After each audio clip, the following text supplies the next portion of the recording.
Prečo nie je správne si kupovať sledujúcich? Prvé, nebudú vám dávať sledovania, nebudú vám dávať lajky.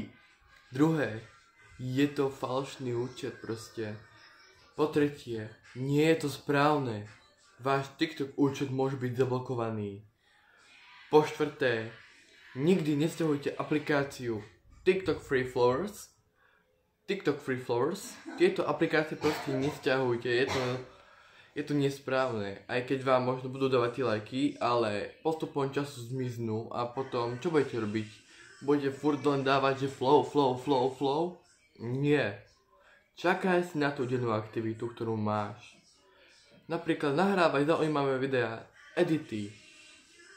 Zaujímavé popisy urob na profil. Napríklad ja mám nový účet a tam že volá sa Michal Brinzák a som baptist. Budem rád výsledok môjho videa.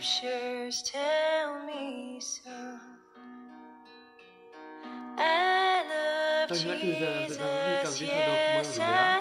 Ukážete ešte jedno. Výsledok môjho videa.